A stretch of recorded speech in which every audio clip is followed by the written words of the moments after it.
A group of friends find themselves on a beach with only one rule. Under no circumstances should they touch the sand.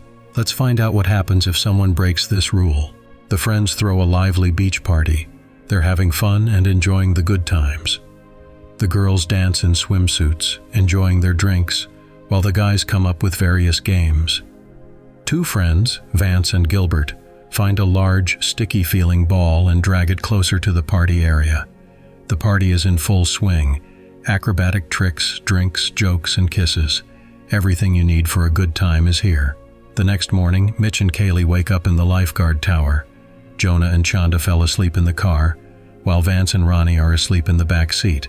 Gilbert, as a prank by his friends, wakes up in a trash can.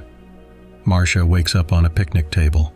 Kaylee steps out of the lifeguard tower and notices the convertible with her friends, among them her ex-boyfriend, Jonah. Kaylee is surprised, as none of the other friends are around. Only their sleeping bags are left on the beach. Marcia wakes up and discovers that the top of her swimsuit is missing. She assumes it's a prank by her friend Heather. Kaylee notices a bird on the shore that is suddenly sucked into the sand. She tries to warn Marcia not to dangle her legs off the picnic table, but Marcia does touch the sand and is immediately pulled down. She screams desperately, but the friends, struggling with hangovers, don't understand what's happening.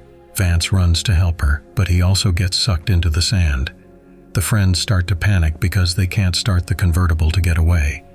Mitch finds a rope in the lifeguard tower and throws it to Vance, but the sand's force is so strong it practically tears Vance to pieces.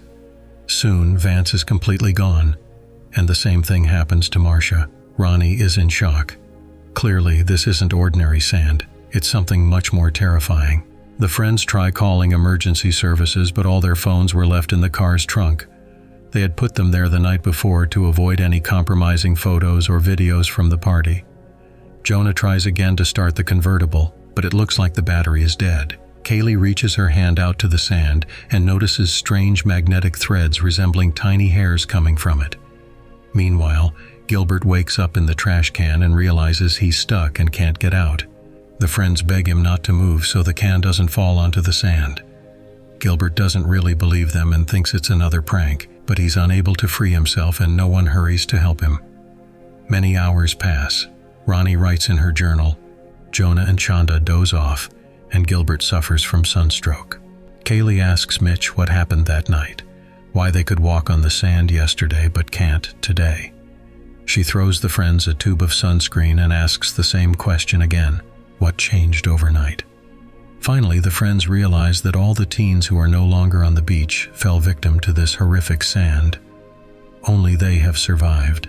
Jonah throws Gilbert the sunscreen, and he finally smiles.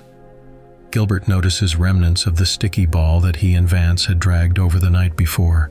The friends realize that this ball was actually some kind of egg, and during the night, a real monster hatched from it, now hiding in the sand and feeding on everything that steps into its territory. This monster has already consumed Vance, Heather, Marcia, and many other teens. Kaylee finds hot dogs in the lifeguard tower and throws them into different parts of the beach to understand the size of the danger zone. The monster eats the first 2 sausages and then a bird that landed near Gilbert. Mitch throws a third hot dog, but it remains untouched, meaning the monster can't reach that spot. The friends catch a glimpse of hope for rescue, but the distance to the sausage that's beyond the monster's reach is significant. Jonah grabs 2 surfboards, using them as a makeshift bridge to reach the picnic table. On his way, he even argues with Kaylee, feeling jealous of her and Mitch. Jonah makes it to the table, but the surfboard slips under his feet and he leans dangerously close to the sand.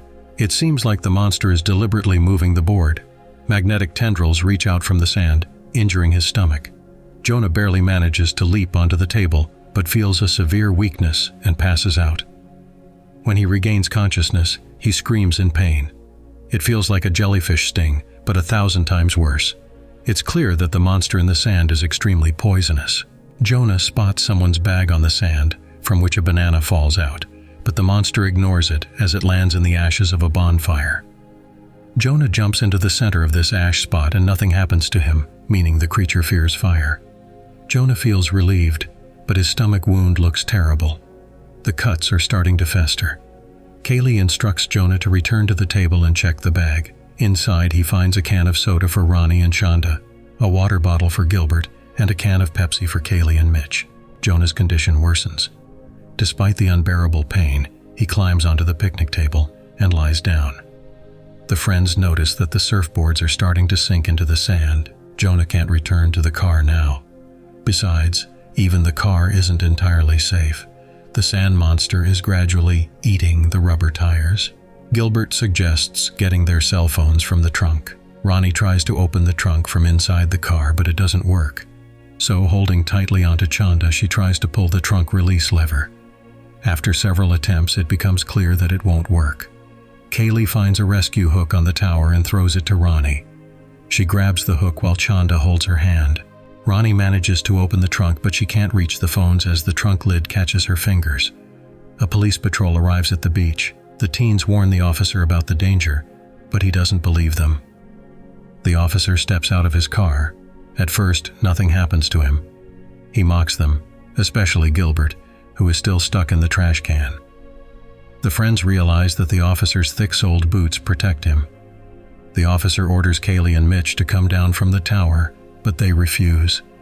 He accidentally drops his keys onto the sand, and as he bends down to pick them up, the sand grabs his arm. The man tries to use his pepper spray but loses his right hand and falls onto the sand, where he becomes the monster's next victim. Kaylee manages to grab the pepper spray. Mitch comes up with a new plan. He wants to put on flip-flops, wrap his feet in towels, spray them with pepper spray, and run to the police car to get help. Chanda throws him the towels.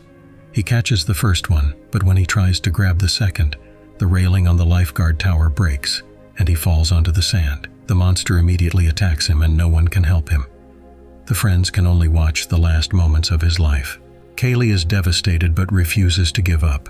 She instructs Chanda to climb down from the tower and help pull the others onto the car hood. She jumps into the convertible and slaps Chanda for spending the night with her boyfriend. Kaylee sees that Jonah is still alive, and they confess their love for each other. Together, Kaylee and Chanda free Ronnie's fingers from the trunk lid. It's painful for Ronnie, but at least she's no longer trapped. Gilbert discovers he injured his stomach while trying to escape from the trash can, and his blood drips onto the sand, drawing the monster's attention. Chanda grabs the broken railing and uses it as a bridge to reach Jonah, who is lying on the table. Kaylee follows her, while Ronnie, almost at the finish line, stumbles and falls onto the sand. Kaylee tries to use the pepper spray, but it's no use. The monster pulls Ronnie under. Chanda recalls Mitch's plan, wraps her feet in towels, drenches them in pepper spray, and runs toward the police car. She manages to reach it and jumps onto the hood, but moments later, the monster attacks Gilbert, sucking him down through the bottom of the trash can. The horrible creature extends long tendrils, striking the police car, causing Chanda to fall on the hood and lose consciousness. When she comes to, Chanda reaches the trunk and finds an inflatable raft inside. She inflates it, jumps in, and helps Kaylee and Jonah make it to the police car. Suddenly, a massive, glowing tentacle emerges from beneath the sand and attacks Kaylee. She climbs onto the hood and finds 2 gas cans, which she uses to set the monster's tentacle on fire. The friends lock themselves inside the car, horrified as they watch the massive tentacle stretch toward them. At last, the monster retreats. Kaylee and Chanda see that Jonah hasn't survived his severe injuries, and they weep bitterly. Exhausted, they eventually fall asleep. In the morning, a man knocks on the car window, asking if they're okay. Kaylee and Chanda realize the monster has vanished, and they can now safely walk on the sand. But where has it gone? In the distance, they see a creature resembling a giant jellyfish moving toward another beach crowded with people.